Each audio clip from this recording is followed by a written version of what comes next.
Qualche anno fa ho vissuto in Giappone, ho fatto il bagno con dei boss della Yakuza, mi sono perso nelle grandi metropoli e ho ritrovato me stesso nella vasta natura incontaminata grazie a un albero solitario. Ti racconterò di usanze e luoghi di cui forse hai già sentito parlare e altri che forse non hai mai sentito nominare. Ogni puntata una nuova scoperta. Questo è Odore del Giappone. Buon ascolto e buon viaggio ovunque tu sia. いらっしゃいませ。一番線到着の列車は夢がなん天王寺方面。 Se ti dico matrimonio giapponese, pensi subito a una cosa ultra tradizionale, kimono, lanterne, uno shamisen, lo strumento a tre corde che suona.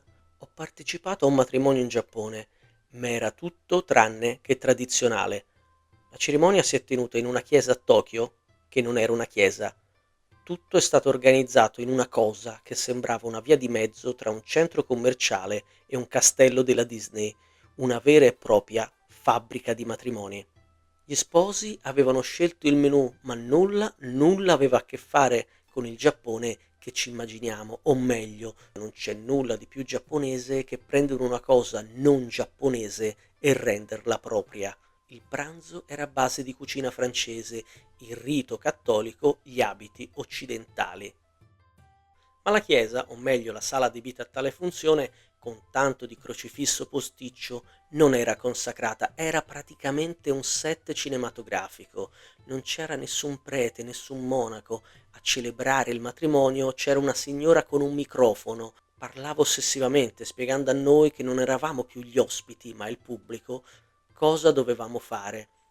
Accendere delle candele al passaggio degli sposi, porgergli delle rose, il tutto veniva scandito costantemente da questa radiocronaca della presentatrice che con un grande entusiasmo indicava cosa fare, dove stare, cosa guardare, cosa stava facendo lo sposo, cosa stava facendo la sposa. La cerimonia durò 30 interminabili minuti, anche perché io non capivo niente, ma intuivo che anche gli ospiti nipponici fossero spaesati, non comprendevano che senso aveva fare determinate cose. Terminata la cerimonia è arrivato il momento del pranzo.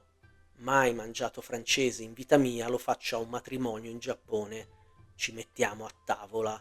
Cambio di abito per la sposa che arriva con un vestito rosa. Lo sposo fa il giro dei tavoli, versando cose, una volta il vino, una volta del sakè, birra, mentre la sposa cambia abito più volte. Anche il pranzo è scandito da un presentatore che annuncia le varie pietanze e invita gli sposi a fare il giro dei tavoli per salutare gli invitati. Il taglio della torta ha qualcosa di epico perché è il momento clou. Arriva questo cameriere con una livrea incredibile, guanti bianchi, una lunga sciabola per tagliare la torta. Sembra uscito da un film di Fantozzi, perché a un certo punto, durante il taglio della torta, ripreso tutto in tempo reale da un regista e da una troupe di operatori, il povero cameriere si inginocchia dietro il tavolo dove era posizionata la torta per non impallare le telecamere. Ma io lo vedo perché ho il tavolo lì accanto, lo fotografo anche, è piegato su se stesso, sudato, stanco, chissà quanti matrimoni aveva fatto in quella mattinata e per citare Marco Paolini aveva il viso tirato come una bestemmia muta. Lo vedi che sta maledicendo tutti, ma è giapponese, quindi sta zitto e soffre in silenzio. Finito il pranzo, il regista ci chiede di uscire dalla sala e veniamo accompagnati in branco in un grande cortile all'esterno della struttura. Ad un certo punto sentiamo una voce che ci invita a guardare verso l'alto. Alziamo la testa e sul tetto c'è il regista con l'operatore e vediamo che stanno facendo una ripresa di tutti noi dall'alto chiedendoci di sorridere. La prospettiva di quell'immagine è esattamente la stessa della foto finale del film Shining. Rientrando dentro mi accorgo che c'è una stanza interamente adibita alla regia. Avevamo partecipato al Grande Fratello giapponese senza saperlo. La sera era stato affittato un locale dove proseguire i festeggiamenti. La serata prevedeva open bar, lotterie, karaoke e l'anteprima mondiale del film del matrimonio, montato e realizzato a tempo di record. La mattina seguente siamo partiti con gli sposi per il viaggio di nozze. Siamo perché noi invitati occidentali eravamo stati scelti per fare il viaggio di nozze, a nostre spese, insieme agli sposi a Kyoto. Alloggiamo in un ryokan, l'hotel tradizionale giapponese. Gli uomini dormono tutti in una stanza, compreso lo sposo, la sposa, con tutte le ragazze. Kyoto a gennaio è stupenda, è unica, con quell'atmosfera che percepisci passeggiando lungo la camminata del filosofo, con i fiocchi di neve che ti scendono addosso, l'iconico Tempio d'Oro circondato da laghetti popolati da centinaia di carpe koi, o il santuario dalle mille porte che visitandolo di notte vi trasporterà in un universo mistico.